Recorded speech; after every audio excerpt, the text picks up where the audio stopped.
अब जो है ना ABCD पैरामीटर और इन्वर्स ABCD पैरामीटर के बाद ये टॉपिक है जब ट्रांसमिशन लाइन को आप टी नेटवर्क से भी रिप्रेजेंट कर सकते हैं और पाई नेटवर्क से भी रिप्रेजेंट कर सकते हैं। अगर आप टी नेटवर्क से रिप्रेजेंट कर रहे हैं तो फॉर एग्जांपल ये सोर्स के साइड पे हैं तो उसने उसको ZS बोला है और इसको ZR बोलें क्योंकि रिसीविंग एंड पे, ठीक है। और ये जो बीच में है ये एडमिटेंस है Y, ठीक है। तो ये आपके पास क्या है, उसकी रिप्रेजेंटेशन है, ठीक है। तो इसमें हम ABCD पैरामीटर कैलकुलेट करेंगे। तो ये A आपके पास ये आ गया, B आपके पास ये आ गया, D आपके पास ये गया, C आपके पास ये आ गया। अब ये इसकी वैल्यूज़ कैसे हैं तो वो थोड़ा सा मैं इधर ड्राइव करके देता हूँ, ठीक है। तो ये मैं बता रहा था कि ये ABCD की वैल्यूज़ कैसा है ना इक्वेशन, तो वो मैं इधर प्रूफ करवा रहा हूँ। लेकिन इससे पहले हमारे पास जो दो इक्वेशन आए थे ABCD पैरामीटर में, VS is equal to AVR plus BIR, IS is equal to CBR plus DIR, इनसे हम कंपैरिजन करके ABCD की वैल्यूज़ निकालेंगे, ठीक है। ये तो ये VS के लिए इक्वेशन है और ये IS के लिए इक्वेशन है। तो ये मैं तरीका बता रहा हूँ कि आपने अप्रोच कैसे करना है। तो इस केस में आपने एक VS के लिए इक्वेशन बनाना है ताकि इसके साथ कंपैरिजन कर लें, और एक आपने IS के लिए इक्वेशन बनाना है ताकि इसके साथ फिर कंपेयर करें, ठीक है। आपका अप्रोच इस तरह होगा। अब इधर आप देख सकते हो ये आपके पास जो है 2 पोर्ट नेटवर्क की है, ठीक है। ये एक पोर्ट है और ये दूसरा पोर्ट है, ठीक है। और ये आपका ट्रांसमिशन लाइन है टी नेटवर्क में, ठीक है। तो इधर हमने कुछ भी नहीं बोला, वही चीज़ें दी हैं। इधर जो वोल्टेज है इसके बीच में उसको हमने VX बोला है, ठीक है। तो अगर इसके क्रॉस हम वोल्टेज ड्रॉप देखते हैं तो इसके क्रॉस वोल्टेज ड्रॉप क्या होगा, ZS इंटू IS, मतलब इसका इम्पिडेंस इंटू करंट होगा वोल्टेज ड्रॉप। या इस तरह लिख सकते हो VS इधर से सोर्स से आ रहा है और VX इधर है तो VS ज़्यादा है ना, तो VX minus VS minus VX भी लिख सकते हो, ये भी इसके क्रॉस ड्रॉप है। तो दोनों फार्मूले हमने इधर लिखे। IS ZS भी बोल सकते हो इसके क्रॉस वोल्टेज ड्रॉप को, या VS माइनस VX भी बोल सकते हो क्योंकि VS ज़्यादा है इसलिए VX से माइनस किए। अब इससे हम VS के लिए इक्वेशन बनाएंगे, ठीक है। ये इक्वेशन आया, मैं बता रहा था कि एक इक्वेशन VS के लिए बनाएंगे ताकि इसके साथ कंपैरिजन करें, लेकिन इसमें हमारे पास VX अननोन है, ठीक है। तो VX को अगर आप निकालना चाहते हैं तो इधर भी तो वोल्टेज ड्रॉप होता है ना, तो इधर कितना वोल्टेज ड्रॉप होगा, IR ZR होगा, ठीक है। या जो है VX इधर से जा रहा है और VR जो है इससे अब कम होगा क्योंकि फ्लो इधर हो रहा है, तो VX माइनस VR भी लिख सकते हो। तो इसका क्रॉस वोल्टेज ड्रॉप क्या होगा, ZR IR into is equal to VX minus VR होगा, क्योंकि अब VX ज़्यादा है क्योंकि फ्लो इधर हो रहा है। अब इससे हम अगर VX निकालना चाहें तो VR इसके साथ प्लस हो जाएगा, ये VX आ गया। तो ये VX की वैल्यू अब आप इधर पुट कर लें, तो इधर जाओ पुट कर लेंगे तो आपके पास ये VS की इक्वेशन आ जाएगी, IS ZS plus ZR IR plus VR। ये हम इस VS के साथ कंपेरिजन करेंगे, लेकिन पहले IS के लिए इक्वेशन बना दी, ठीक है। अब IS के लिए इक्वेशन कैसे बनाते हैं, ये जो हमने इस पॉइंट को वोल्टेज को VX बोले, अगर इस पॉइंट पर मैं नोड लगा लूँ तो IS करंट आ रहा है, IY इसको बोल दिया क्योंकि शंट एडमिटेंस के क्रॉस जा रहा है, इसको हमने IY बोल दिया, और ये IR जा रहा है। तो IS इंटर कर रहे हैं, ये दोनों लीव कर रहे हैं, तो IS is equal to IY plus IR, क्योंकि ये इंटर कर रहे हैं ये दोनों लीव कर रहे हैं, ये इक्वल होनी चाहिए। तो IY की जगह हम क्या पुट कर सकते हैं, तो इधर V/R जो होते हैं वो I होते हैं, या V/Z जो है वो I होते हैं। तो अगर ये एडमिटेंस हो तो 1/Z के बराबर होता है ना, तो VY के बराबर होगा जो उसका करंट है, ठीक है। तो उसका करंट जो VY के बराबर है, लेकिन V कौन सा है, V इसके क्रॉस VX है, ठीक है। तो VX Y हो जाएगा और ये IR है, ठीक है। तो इसमें आप VX की वो वैल्यू पुट करें जो इधर हमने निकाला था, ये VX की वैल्यू आप इधर पुट कर लें। तो अगर आप ये वाली वैल्यू इधर पुट करेंगे तो Y के साथ ये मल्टीप्लाई हो जाएंगे, तो हमने मल्टीप्लाई करके ये थोड़ा आगे लिख दिया, YZR प्लस IR हो गई, ये Y के साथ इधर आ गई, ये IR है, ठीक है। तो हमने क्या कर दिया, IR को कॉमन करके इधर लिखा है। तो जो IS की इक्वेशन है ना ये वाली, तो इसमें VR पहले है ना, इसके साथ कंपैरिजन करेंगे तो इसलिए हमने ये वाला टर्म आगे ले आए, वो वाला टर्म बाद में लिख दिया, इससे कोई फ़र्क नहीं पड़ता। अब ये एस के लिए इक्वेशन बन गया और एक वी एस के लिए इक्वेशन बन गया जो बता रहा था। अब इन दोनों के साथ कंपेरिजन करके ए बी सी डी निकालेंगे जो बहुत ही आसान हो गया। तो ये आपके पास इक्वेशन है, ठीक है। V S is equal to I S Z S plus Z R I R plus V R. तो अगर आप इधर देखें ना तो आपके पास वी एस के लिए क्या इक्वेशन है, A V R plus B I R. मतलब वी आर का जो कोफिशेंट होता है ना वो ए होते हैं और आई आर का जो कोफिशेंट होते हैं वो आपके पास क्या होते हैं, बी होते हैं, ठीक है। ठीक है, हम इसके साथ कंपैरिजन करेंगे। लेकिन अगर आप इधर देखें ना वी एस की इक्वेशन में A V R plus B I R, मतलब इसमें वी आर और आई आर के कोफिशेंट्स हैं। लेकिन अगर हम देखें ना तो इधर तो वी आर तो हैं, वो तो ठीक है, लेकिन इधर हमारे पास आई एस और आई आर दोनों हैं, लेकिन उधर सिर्फ आई आर हैं। तो हम क्या करेंगे, आई एस की इधर वैल्यू पुट करेंगे, फिर जाके एस के साथ कंपैरिजन करेंगे, ठीक है। तो आई एस की ये वाली जो वैल्यू आ गई ना, ये आपने इधर पुट करनी है, ठीक है। जब आप इधर पुट करेंगे तो आपके पास वी एस की इक्वेशन आ जाएगी और फिर इसके साथ कंपैरिजन करोगे। तो जब आप आई एस की ये वाली वैल्यूज़ इस इक्वेशन में पुट करेंगे ना इसकी जगह, तो ये तो सिंपल मल्टीप्लिकेशन है, तो आप ये करोगे तो आपके पास V S is equal to Y Z S plus one V R और Y Z S Z R plus Z S plus Z R into I R. अब अगर इसके साथ आप कंपेरिजन करोगे तो अब आपके पास वी आर आई आर हैं, ठीक है। वी एस की इक्वेशन को देखेंगे, वी आर और आई आर हैं, तो इधर भी इक्वेशन वी आर और आई आर की फॉर्म बन गई। पहले इसलिए कंपैरिजन नहीं की क्योंकि उधर आई एस और आई आर दोनों थी, ठीक है। अब जो है ना ये दो इक्वेशन हमारे पास इधर हैं और ये दोनों इक्वेशन इधर हैं, तो इसके साथ आप कंपैरिजन करेंगे। अब अगर इसकी देखें ना वी एस को, तो ए इंटू वी आर, मतलब वी आर का जो कोफिशेंट होते हैं वो ए होते हैं, तो वी आर का ये कोफिशेंट है, ये ए की वैल्यू हो गई, ठीक है। अब जो है आई आर का जो कोफिशेंट होता है वो बी होता है, तो आई आर का जो कोफिशेंट है ये बी की वैल्यू हो गई, ठीक है। आई एस के साथ अगर ये कंपेयर करें तो वी आर का जो कोफिशेंट है वो सी होते हैं, तो वी आर का जो कोफिशेंट है ये सी हो गया और आई आर का जो कोफिशेंट है वो डी हो गया, तो आई आर का जो कोफिशेंट है वो डी हो गया, तो इसलिए ए बी सी डी की वैल्यू आई है, ठीक है, जो सर ने डायरेक्टली लिख दिए थे। अब आपके पास जो इधर ए की वैल्यू लिखी है, बी की, सी की और डी की, वो हमने प्रूफ करवा दी है, ठीक है। अगर आप लोगों को याद हो, अगर आप पिछला देखें ना तो आपके पास ये इक्वेशन प्रूफ होंगे, ठीक है। ये ट्रांसमिशन लाइन का जब आप टी नेटवर्क ड्रा करेंगे, अगर आप इसका पाई नेटवर्क ड्रा करो तो ये इसका क्या है, पाई नेटवर्क है, तो फिर ए बी सी डी की ये दोबारा प्रूफ करनी पड़ेंगी, लेकिन प्रूफ की ज़रूरत नहीं है। बस इसमें मैं एक ट्रिक बताता हूँ।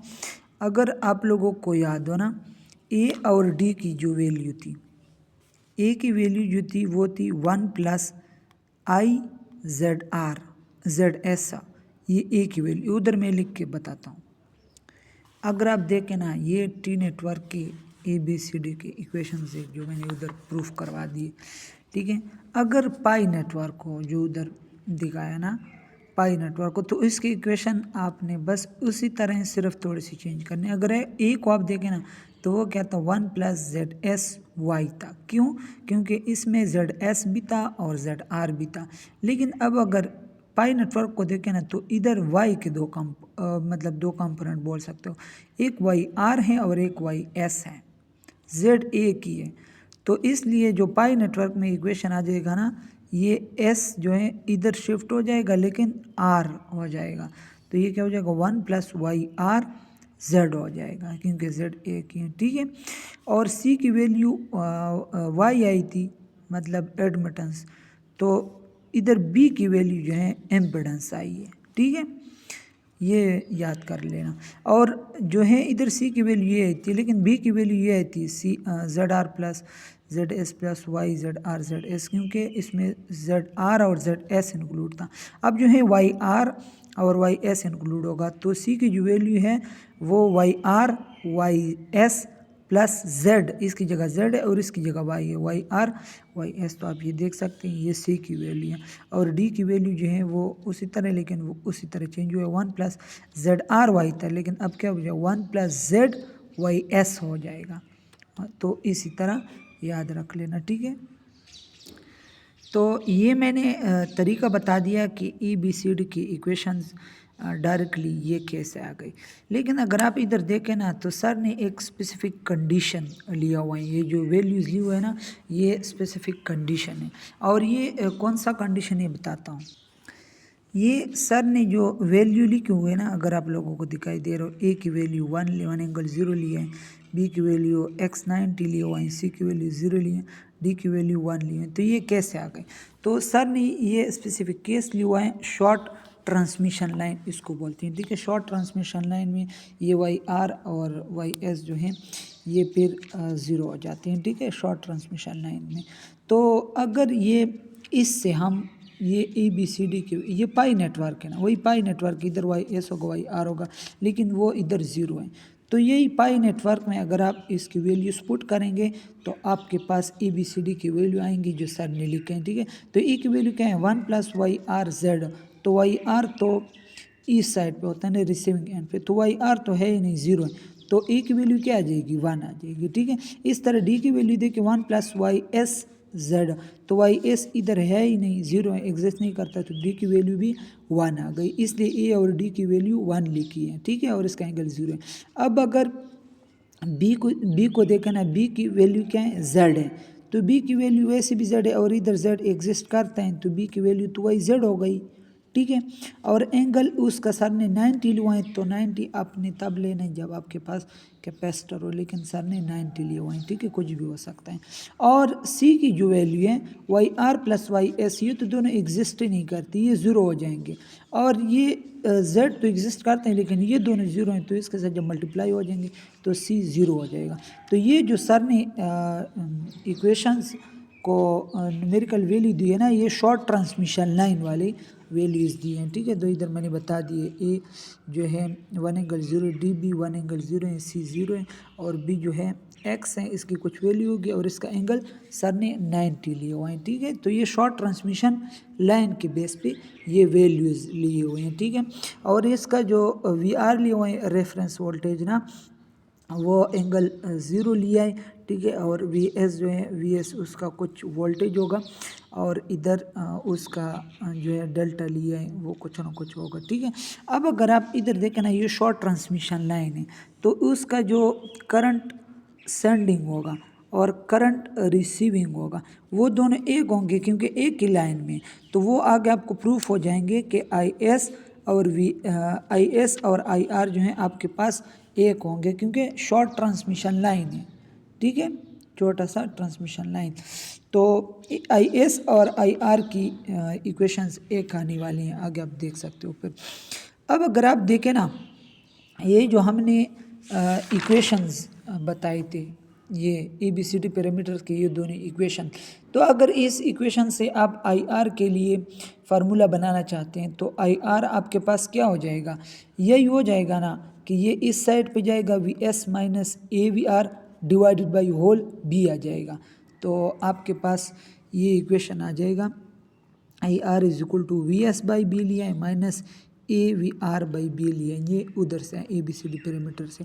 और अगर आप आई एस के लिए इक्वेशन निकालना चाहते हैं तो आपके पास ये क्या आ जाएगा, अगर आई एस के लिए आप इक्वेशन निकालना चाहते हैं, ठीक है। अब जो है ना आई आर तो इधर से हमने निकाल दिया, तो आप कई क्वेश्चन बन सकते हैं कि आई एस हम यही वाला इक्वेशन क्यों नहीं लिखते, आई एस के लिए ये वाला इक्वेशन क्यों लिखा है। तो ये बता रहा हूँ कि जो हमारे पास वी आर साइड है ना, सर ने वो रेफरेंस लिए हुए हैं, ठीक है। तो वी आर साइड रेफरेंस लिए हुए हैं, इसका मतलब है कि अब जो हमारे पास आउटपुट आ रहा है ना, आउटपुट वो इधर से आ रहा है, सॉरी जो इनपुट आ रहे हैं वो इधर से आ रहे हैं, क्योंकि ये रेफरेंस लिए हुए हैं, तो ये सेंडिंग है, क्या है, सेंडिंग है। तो अगर हम ये इक्वेशन लिख लेना आई एस के लिए, ये हमारे पास जब था ना ये ABCD पैरामीटर्स के लिए था, लेकिन अब जब ये हम इनपुट लेंगे ना तो ये हमारे पास इन्वर्स ABCD पैरामीटर में हम इधर इनपुट लेते हैं। तो आपने IS के लिए जो इक्वेशन लिखना है ना वो इन्वर्स ABCD पैरामीटर वाला लिखना है। ABCD पैरामीटर वाला IS की इक्वेशन यूज़ नहीं करना, क्योंकि अब रेफरेंस ये लिया है। ठीक है, ये बात समझ आ गई। तो IS के लिए जो इक्वेशन हमने इन्वर्स ABCD पैरामीटर में निकाला था वो आपने यूज़ करना है। ये वाला जो IS की इक्वेशन है, ये वाला जो इक्वेशन नंबर 3 है, VR is equal to DVS minus BIS, इसमें हम IS की इक्वेशन ये वाला उठाएंगे। ये नीचे वाला क्यों नहीं उठाते, क्योंकि इसमें VR इंक्लूड नहीं है। ठीक है, VR जो है वो इक्वेशन नंबर 3 में इंक्लूड है VR और IS, तो ये वाला इक्वेशन आपने उठाना है। और अगर हमने ABCD वाला क्यों नहीं उठाया, इसलिए नहीं उठाया कि ये बताया कि अब हमने रेफरेंस ये लिया, लेकिन हमने जो ये इक्वेशन प्रूफ किए थे ना हमने रेफरेंस ये वाला लिया था। तो इसलिए आपने क्या करना है, थोड़ा सा ये ख्याल रखना है, IS की जो इक्वेशन है ये वाला पुट नहीं करना, बल्कि ये इन्वर्स वाले से उठा के लाना है। इक्वेशन नंबर 3 से अगर आप IS निकाल देंगे तो VR माइनस DVS हो जाएगा और नीचे डिवाइडेड बाय B आ जाएगा। तो आपके पास ये IS की इक्वेशन इधर से आया है। ठीक है, अब IS और IR के आपके पास इक्वेशन आ गई। ठीक है, तो आप इसकी पावर निकाल सकते हैं। ये A और D की वैल्यू तो पहले भी गिवन थी। तो अगर आप देखें ना इधर, तो आपके पास वही चीज़ लिखा है, A और D की वैल्यू लिखें, C 0 है और B ये है।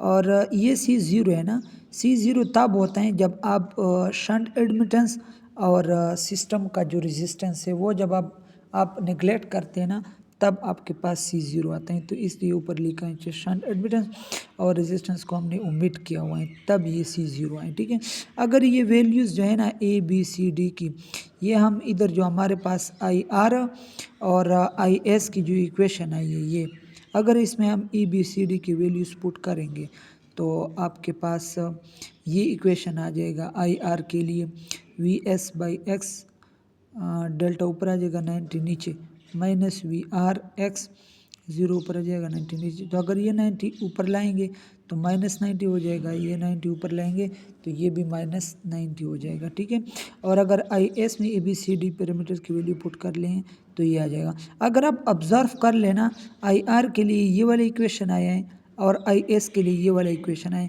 दोनों इक्वेशन सेम है। क्यों सेम है, क्योंकि मैंने बताया था कि शॉर्ट ट्रांसमिशन लाइन केस लिया हुआ है और इसमें IS और IR सेम होते हैं, इसलिए ये सेम आया है। ठीक है, अब जो है ना इसके बाद हम पावर पे जाएंगे। ठीक है, पावर जो हमारे पास है ना इधर वो है एपरेंट पावर।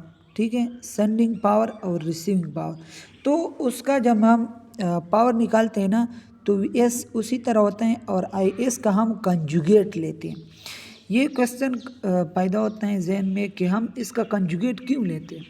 तो इसका कंजुगेट इसलिए हम लेते हैं क्योंकि अगर हम इसका कंजुगेट ना लें तो वोल्टेज और करंट के बीच में जो एंगल होता है ना वो फिर सही वाला एंगल नहीं आता, इसलिए हम करंट की कंजुगेट लेते हैं। मैं फिर इस सवाल के लास्ट में मैं थोड़े से एग्जांपल से प्रूफ कराता हूँ कि ये हम कंजुगेट क्यों लेते हैं। लेकिन यहाँ तक आपका ये VS हो जाएगा और ये IS का आपने कंजुगेट लेना है। ठीक है, कंजुगेट का क्या है, आपके पास जो एंगल है वो उसका रिवर्स ले लो तो उसका कंजुगेट आ जाएगा। ठीक है, तो आपके पास IS है ना तो उसका कंजुगेट ले लें और IR भी है उसका भी कंजुगेट ले लें और VS और VR के साथ आप मल्टीप्लाई कर लें तो आपके पास ये दोनों पावर आ जाएंगे, सेंडिंग पावर और रिसीविंग पावर। ठीक है, ये आपके पास रिसीविंग पावर है, इसका IR की जो वैल्यू थी ना वो डेल्टा माइनस 90 था, तो ये 90 माइनस डेल्टा हो जाएगा क्योंकि कंजुगेट है और ये भी कंजुगेट हो जाएगा। माइनस 90 था तो 90 हो जाएगा। ठीक है, और इसके साथ हमने VR मल्टीप्लाई कर लिया तो इधर VR आ जाएगा VS के साथ और इधर VR स्क्वायर हो जाएगा क्योंकि 2 आ गए। ठीक है, तो ये आपके पास ये रिसीविंग पावर आ गया। इस तरह आपके पास अगर VS मल्टीप्लाई करेंगे तो आपके पास सेंडिंग पावर भी आ जाएगा। अभी हमारे पास एपरेंट पावर है एस, तो एस जो होता है ना वो पी प्लस जे क्यू होता है, पी प्लस जे क्यू, और जे की वैल्यू कितनी होती है 90। तो इधर जो ये पार्ट है ना ये क्यू क्यू है, ये इसका कौन सा है क्यू कंपोनेंट है, क्योंकि इसका 90 है और 90 किसका होता है जे का, तो ये P प्लस जे क्यू है, ठीक है। तो क्यू की वैल्यू नेगेटिव आई है लेकिन P प्लस जे क्यू है, तो P की वैल्यू अगर हमें चाहिए तो हम ये वाला उठाएंगे V R V S divide by X, ये इसका मैग्नीट्यूड है और थीटा इसका 90 माइनस सिग्मा है। तो अगर हम रियल पावर निकालना चाहते हैं तो ये इसका हमने मैग्नीट्यूड उठाया क्योंकि वो पीता, और उसके साथ कास थीटा होता है ना रियल पावर के साथ, तो थीटा जो है 90 माइनस थीटा है, ठीक है। और अगर हम इधर से सेंडिंग पावर से हम पी उठाने की कोशिश करें, तो अगर आप देखें ना उसमें 90 पहले है, इसका मतलब कि इसका जे कंपोनेंट पहले है, पी प्लस जे क्यू होता है लेकिन जे क्यू जो है वो पहले आ रहा है, तो ये क्यू का कंपोनेंट हो गया और ये जो दूसरा है वो पी का कंपोनेंट हो गया, क्योंकि एस जो होता है पी प्लस जे क्यू होता है, ठीक है। तो जे क्यू ये पहले आ रहे हैं क्योंकि जे 90 है और पी जो है वो बाद में आ रहे हैं, तो पी वाला कंपोनेंट हम अभी कैलकुलेट करते हैं। तो ये वाला अपनी मैग्नीट्यूड उठाना है माइनस के साथ, और ये आपके पास एंगल आ जाएगा डेल्टा प्लस 90, तो आपके पास जो है ये इक्वेशन आ जाएगा, ठीक है। ये रिसीविंग रियल पावर हो गया और ये सेंडिंग रियल पावर हो गया, ठीक है। तो ये काज 90 माइनस डेल्टा जो है साइन डेल्टा के बराबर कैसे ये भी बताता हूँ, और काज 90 प्लस डेल्टा जो ये भी साइन डेल्टा के बराबर कैसे हैं, और ये रियल पावर आ गई, ठीक है। तो अगर आप इधर देखें ना ये काज अल्फ़ा माइनस बीटा का फार्मूला है, काज अल्फ़ा काज बीटा, और ये जब इधर बीच में माइनस हो तो इधर प्लस लिखना पड़ता है, साइन अल्फ़ा साइन बीटा, तो ये तो काज 0 0 हो जाएगा, साइन 90 1 हो जाएगा, तो इससे आपके पास साइन डेल्टा आ जाएगा, और ये जो इस बीच में प्लस हो तो इधर आपने माइनस लिखना है, बाकी वही है काज अल्फ़ा काज beta sine alpha sine beta, तो वो हमने लिखी, ये 0 हो जाएगा और ये माइनस साइन डेल्टा आ जाएगा, और ये तो 1 होता है, तो इसलिए माइनस साइन डेल्टा के ये बराबर है और ये क्या है साइन डेल्टा के बराबर है जो उधर लिखा था।